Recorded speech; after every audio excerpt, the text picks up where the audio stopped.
ఓయ్ దోస్తులు అందరికీ నమస్కారం. వ్లాగ్ బాగుంది అనుకుంటే వాచ్ చేయండి, లేదనుకుంటే స్కిప్ చేసేయండి. మీకు చూపిస్తున్నాను కదా మా ఇల్లు ఎంట్రన్స్ అండి.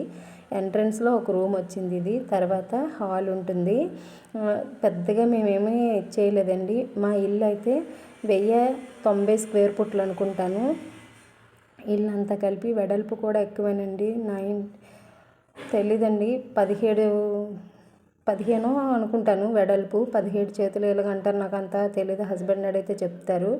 ఇంటీరియర్ అయితే ఏమీ చేయించలేదండి. మేము గ్రానైట్ తోటి టీవీ కబోర్డ్స్ అయినా సరే, ఇంకా మిగతా కబోర్డ్స్ అయినా గ్రానైట్తో వేయించుకున్నాము ఐడియా చేసి. నెక్స్ట్ వచ్చేసి ఇక్కడ ఫస్ట్ బెడ్రూమ్, ఇది అటాచ్డ్ బాత్రూము. ఈ బెడ్రూమ్ గుచ్చుకున్నాము. తర్వాత ఏమో ఇది సెకండ్ బెడ్రూము, పిల్లలు చదువుకోవడానికి వాటికి. అక్కడ మీకు కర్టన్స్ వేశాను కదా, అది ఇంటీరియర్ చేయించామనుకుంటే డోర్స్ అయి పెట్టించలేదు. మాకున్న బడ్జెట్లో మేము ఇప్పటికైతే సంతోషంగా కట్టుకున్నాము. ఉన్న దాంట్లో సగం అప్పు చేసాం, ఇంకా అప్పు చేసి కట్టామనుకోండి ఇంకా వచ్చింది తక్కువ, అప్పుడు అప్పులు పెరిగిపోయి ఇబ్బంది పడవలసి వస్తుందని చెప్పేసి ఎంత ఉందో అంతలోనే కట్టుకున్నాము, కొంచెం గొప్ప అప్పు చేసి. ఇంక ఇదంతా కిచెన్ అన్నమాట. నాకు ఐడియా ప్రకారంగా ఎక్కడ ఏ పలకలు వేయించుకోవాలి, ఎలా ఉండాలి అని చెప్పేసి అలా చూస్ చేసుకుని నాకు కిచెన్ అయితే నేనే కట్టించుకున్నాను. నెక్స్ట్ వచ్చేసి ఇది బాత్రూమ్ అండి. ఇక్కడ నెక్స్ట్ మళ్ళీ ఎలాగైతే ఎంట్రన్స్ రూమ్ వచ్చిందో ఇక్కడ కూడా అలా రూమ్ వచ్చింది. అక్కడ మధ్యలో మీకు గిన్నెలు కాలేసిందే చూడండి, చక్రంలా కనిపిస్తుంది కదా, వెంటిలేషన్ ఉండేది.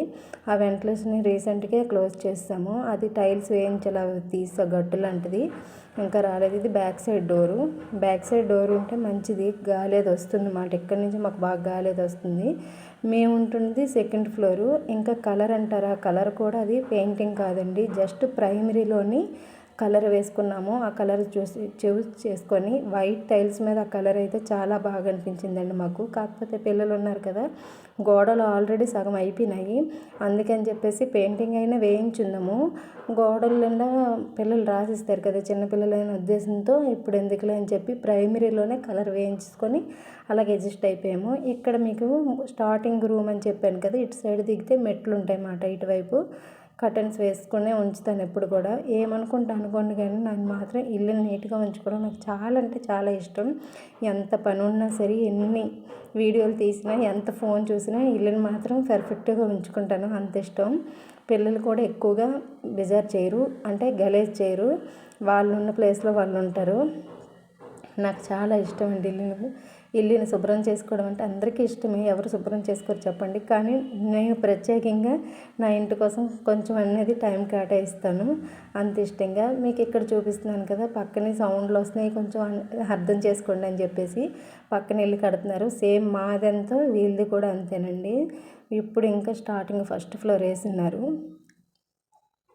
మాదైతే ఫస్ట్ ముగ్గురందములండి. ముగ్గురందములకి ఫస్ట్ పెద్దతను ఉంటారు, మధ్యలో మధ్యతను ఉంటారు, మీదని మేము ఉంటున్నాము. ఇక్కడ మనది బాల్కనీ. మొత్తం చాలా మొక్కలు వేసినానండి, మొత్తం చనిపోయినాయి. సమ్మర్ హాలిడేస్గా అమ్మ వాళ్ళ ఇంటికి వెళ్ళిపోయినాము, అప్పుడు చాలా మొక్కలు చనిపోయినాయి. మళ్ళీ గ్రోత్ చేశాను ఈ మొక్కలన్నీ.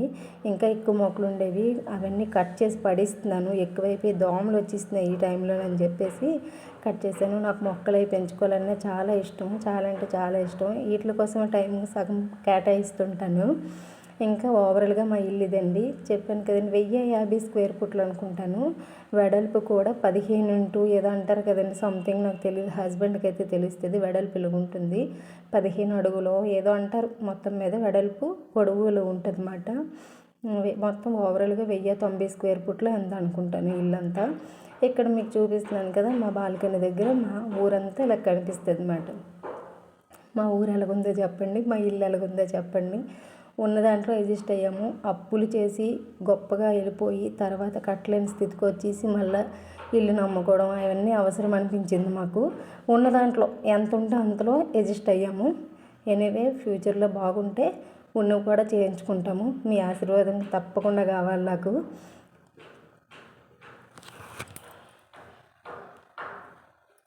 ఫ్రంట్కి మొత్తం ఇలా ఉంటుంది అన్నమాట. ఇవాళ రేపొద్దున్న మనం ఇల్లు కట్టాలన్నా చాలా కష్టం అండి. చాలా ఎక్కువ ఇంటీరియర్లకే యూజ్ చేస్తున్నారు. ఇప్పుడు మేము కట్టుకునేది సాదా సీదా మాట. ఒక్కొక్కరు చూపిస్తున్నారు, కళ్ళు పచ్చబడిపోతాయి అన్నమాట. ఏదైనా బడ్జెట్ని బట్టే ఉంటుంది కదా. మన దగ్గర ఎంత బడ్జెట్ ఉంటే అంత నాజుగ్గా ఉంటాము, లేనప్పుడు ఏం చేస్తాము, ఎంత ఉంటే అంతలో అడ్జస్ట్ అయిపోవడం అని నా ఒపీనియన్. అప్పు చేసి పెద్ద గొప్పగా వెళ్ళిపోయి ఇంకేదో చేయడం మాకు అస్సలు ఇష్టం లేదు. ఇప్పటికే మేము చేసిన కొంతైనా సరే చాలా ట్రబుల్గా ఉంది మాకు. ఇంకా ఎక్కువ చేస్తే ఇంకా ఇబ్బంది పడిపోతాం అని చెప్పేసి వదిలేసాము. ఇక్కడ మీకు చూపిస్తున్నాను కదా, టమాటా రసం చేద్దామని చెప్పేసి. ఇది గోధుమ నూక అండి. ఎప్పుడైనా గోధుమ నూక పురుగులు పడుతుంది, అబ్జర్వ్ చేశారో లేదు. పురుగులు పట్టకుండా ఉండాలంటే నూకను తెచ్చుకున్న తర్వాత వేగించేసుకొని ఒక డబ్బాలో అందులో వేసుకున్నాం అనుకోండి, అది సంవత్సరం ఉన్నా పురుగులు పట్టదు, ఫ్రెష్గా ఉంటుంది. ఎప్పుడు కావాలంటే అప్పుడు మనం తీసుకొని వాడుకోవచ్చు. అదే మీకు చూపిస్తున్నాను.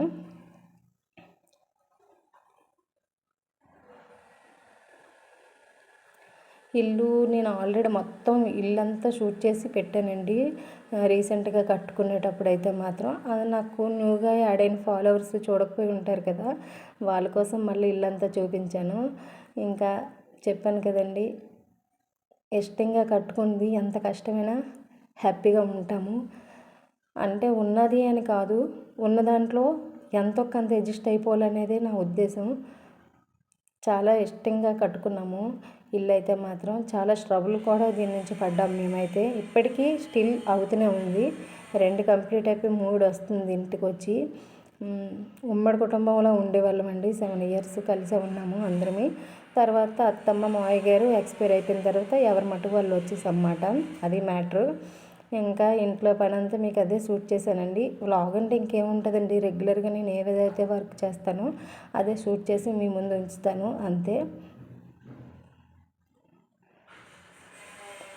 తొడడం, పావడం, కడగడం ఇదే పని ఉంటుందండి లేడీస్కి అనుకుంటాం, కానీ పిల్లలు ఉంటే ఇంకా గలీజ్ ఉంటుంది. మరి తప్పదు కదా. ఇల్లుని నీట్గా ఉంచుకున్నాం అనుకోండి, మనకి మైండ్ అనేది కొంచెం ఫ్రెష్గా ఉంటుంది అన్నమాట. అదే ఇల్లుని గలీజ్గా ఉంచుకున్నాం అనుకోండి, బుర్ర పాడైపోయి పిచ్చెక్కిపోతుంది. నాకైతే మరీ పిచ్చెక్కిపోతుంది. నేను మాత్రం చాలా నీట్గా ఉంచుకోవాలని అనుకుంటాను, ఉంచుకుంటాను కూడా, నీట్గా ఉంచుతాను. మరి తప్పదు కదా. పిల్లలు ఉండేటప్పుడు ఏంటంటే వాళ్ళు ఇష్టం వచ్చినలాగా. ఇంకా నేను చాలా పెద్ద మిస్టేక్ చేసాం ఏంటంటే, టైల్స్ మాకు నచ్చినాయి ఇప్పటికీ కూడా. టైల్స్ వైట్వి కదా, అది ఏది పడినా వాటర్ పడినా మరకల్లాగే కనిపిస్తుంది. రెగ్యులర్గా తడిగుడ్డ పెట్టేదాన్ని, నడుము రాలిపోతుంది రెగ్యులర్గా తడిగుడ్డ పెట్టడం వల్ల, గుడ్డ వత్తడం వల్ల.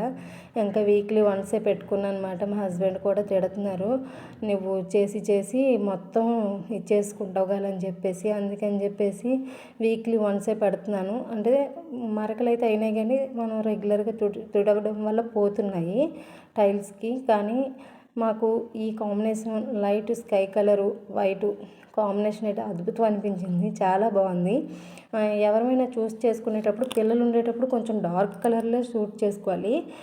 లైట్ కలర్స్ మంచిది కాదు, కాకపోతే చూడటానికి బాగుంటుంది. కానీ మనం రఫ్ అండ్ టఫ్ వాడితే 2 రోజులు పనిచేయదండి. ఇక్కడ మీకు చూపిస్తున్నాను కదా, దోశల కోసం అని చెప్పేసి నానబెట్టాను. అమ్మాలు వస్తారని చెప్పాను కదా, పప్పు, తొక్కపప్పు. నెక్స్ట్ వచ్చేసి అక్కడ మీకు చూపించింది శనగపప్పు, మెంతులు, బియ్యం. శనగపప్పు, మెంతులు, బియ్యంలోని శనగపప్పు, మెంతులు వేసామనుకోండి, అట్లు పర్ఫెక్ట్గా వస్తాయి. దోశ అనేది టేస్ట్ బాగుంటుంది మెంతులు వేయడం వల్ల, మెత్తగా ఉంటుంది. శనగపప్పు వేయడం వల్ల అట్టు పగలకుండా విరగకుండా పర్ఫెక్ట్గా వస్తుంది అన్నమాట. ఎక్కడ దుంపలు చూపించాను కదా, ఈ దుంపలు చూడండి. ఆ దుంపలు ఎక్కడ కుప్పలు తెప్పలై ఉంటాయి. కందమనం అంటారు, అంటే దురద కంద వేరు, ఇది వేరు. ఇది కూడా దురద పెడుతుందండి, తిన్నప్పుడు దురద పెట్టదు. చేతులు గాట్లకి నూనె రాసుకోకన్నా కానీ గీసేసామా దురద, విపరీతమైన దురద పెడుతుంది. అమ్మ వాళ్ళ ఊర్లో ఉంటుంది కంద దుంపలు అంటారు, అవి వేరు ఇవి వేరు. అబ్బా డిఫరెంట్ దుంపలు ఉంటాయండి. ఇక్కడ మీకు 2 రకాల దుంపలు చూపించాను. ఒకటేమో ఈ దుంప మామూలుగా గట్టిగా ఉంటుంది, వండుకున్న మెత్తగా అవ్వదు, తింటే బాగుంటుంది. బంగాళదుంపలాగా మెత్తగా ఉన్నట్టుగా ఉంటుంది. ఈ దుంప కూడా సేమ్ అండి, కోసినప్పుడు మాత్రం చెయ్యిలు జారిపోతాయి. ఈ దుంప అయితే అరటికాయ ఉంటుంది కదా అలా ఉంటుంది, వండుకుంటే మెత్తగా ఉంటుంది. కూర అది జిగురుగా ఉండదు, కోసేటప్పుడు మాత్రం జిగురుగా ఉంటుంది. ఈ దుంపనే మేము అన్నిటిలో పండగల్లోని, అంటే తద్దినాలయంలోని, నెక్స్ట్ వచ్చేసి మాకు దీపావళిలోని, వాటిల్లో కర్రీల్లో ఈ దుంప మస్ట్ అండ్ షుడ్ మాట వేస్తాము ఖచ్చితంగా. ఇంకా కాలీఫ్లవర్ ఒకటి ఉంది, అది ఏంటంటే మాకు గంట కూర ఇక్కడ మంచి ఫేమస్ అండి. ఈ గంట కూర ఏంటంటే భోజీలు అంటే ఫంక్షన్లు వెళ్ళామనుకోండి ఇక్కడికి, ఈ కూర లేనిదే ఫంక్షన్ చేయరన్నమాట. అంత ఫేమస్ ఈ కూర. అన్ని వెజిటేబుల్స్ కలిపేసి అయితే శనగపప్పు వేస్తారు, లేకపోతే బఠానీ వేస్తారన్నమాట. ఇక్కడ అది అలవాటు ఇక్కడ. మీకు చూపిస్తున్నాను కదా, రెగ్యులర్గా మనం వంకాయ బఠానీ వండుకుంటాం కదా, సేమ్ ప్రాసెస్ అంతే. కాకపోతే దుంపలు ఎక్స్ట్రా వేసాను, కాలీఫ్లవర్ ఎక్స్ట్రా వేసాను అంతే. ఇదేంటంటే కడుపుకి చలవ అంటారు. కూర ఒక గిన్నెడు కూర తిన్నాను. అన్నం తక్కువ, ఎప్పుడైనా సరే అన్నం తక్కువ, కర్రీస్ ఎక్కువ తినాలి. నేను కూరలు అయితే ఎక్కువ వండుతానండి. హస్బెండ్ నాకే పిల్లలు అంత ఎక్కువ తినకపోయినా సరే కర్రీస్ అయితే కొంచెం ఎక్కువే వండుతాను, 2 పూటలకు సరిపడగా. ఇదేంటంటే అన్నంతో సరిపోతుంది, చపాతీ నైట్కి చేస్తాం కదా, చపాతీతో కూడా సరిపోతుంది. అన్ని కూరలు, వంకాయ బఠానీ కూర ఎలాగ వండుకుంటాం సేమ్ ప్రాసెస్ అండి. అమ్మ వాళ్ళు ఏంటంటే కలగూర అంటారన్నమాట. అంటే సంక్రాంతికి వండుతారు వాళ్ళు అన్ని కూరగాయలు. ఇలాగే శనగపప్పు బఠానీ వెయ్యరు అమ్మ వాళ్ళు అయితే, అది ఓన్లీ సంక్రాంతిలోనే. ఇక్కడ మేము రెగ్యులర్గా ఇది వండుకుంటామండి. ఏదైనా టెంపుల్కి వెళ్ళాను అనుకోండి, ఉల్లిపాయ లేకుండా ఈ కూర చేస్తాను. పండగలు అయ్యాయి అనుకోండి ఈ కూర చేస్తాను. ఇంకా మధ్య మధ్యలో మా హస్బెండ్కి ఈ కూర పిచ్చిగా ఇష్టం అన్నమాట, చాలా ఎక్కువ ఇష్టంగా తింటారు. అతని కోసం ఎక్కువగా చేస్తుంటాను. నేను తింటాను కానీ అంత ఇష్టం కాదు. బాగుంటుంది చపాతీల్లోకైనా కర్రీలోకైనా వేడిగా చక్కగా గిన్నెలోకి సర్వ్ చేసుకుంటే కరెక్ట్గా ఉంటుంది. నేను అసలు కుక్కర్లో పెట్టను ఈ కూర. ఏమో ఈరోజు పని లేదు, తొందరగా పని అయిపోవాలని చెప్పేసి కుక్కర్లో పెట్టాను. శనగలు కుక్కర్లో వేరే ఉడకబెట్టాలి. ఇలాగైతే శనగలు కూడా ఉడకబెట్టక్కర్లేదు, డైరెక్ట్గా వేసుకొని ఒక 2 విజిల్ పెట్టేసాను, అయిపోయింది తొందరగా. కుక్కర్లోనే కర్రీ ఉంచాను అనుకోండి నాకు అయిపోతుంది గట్టిగా. అందుకే మా హస్బెండ్కి ఇష్టం ఉండదు కుక్కర్లో ఏమి వండినా సరే. అందుకని చెప్పేసి కళాయిలో వంపేసాను మరలా. తిడతారు బాగా, నీకు బద్ధకం ఎక్కువైపోయింది కుక్కర్లో తినకూడదని చెప్పిన. మటన్ కొంచెం గట్టివి దుంపలు కాట్లకి కుక్కర్లో యూజ్ చేయి కానీ కర్రీస్ కాట్లకి యూజ్ చేయొద్దు అని చెప్తారు. ఎన్నిసార్లు అలాగా కుక్కర్లో పెట్టేసి మామూలుగా చేత్తో వండానని చెప్పినా సరే పోల్చుకోలేదులేండి, ఇప్పుడు కూడా పోల్చుకోరు. మెత్తగా అయిపోయిందంటే అది కుక్కర్లో పెట్టానని అర్థం మాట. ఇక్కడ పచ్చిమిరపకాయలు అయ్యి ఎప్పుడు కూడా నేను వెజిటేబుల్స్ అన్నీ కవర్లోనే ఉంచుకుంటానండి. ఎప్పుడైనా మనం కవర్లో ఉంచుకున్నాం అనుకోండి, మనం మార్కెట్ నుంచి ఎంత ఫ్రెష్గా తెచ్చామో ఇక్కడ కూడా అంతే ఫ్రెష్గా ఉంటాయి. నేను దొండకాయ, శనగ పలుకులు, కొబ్బరి కూర ఫ్రై చేశాను, అది కర్రీ వండిపోయింది ఫ్రిడ్జ్లో నుంచి.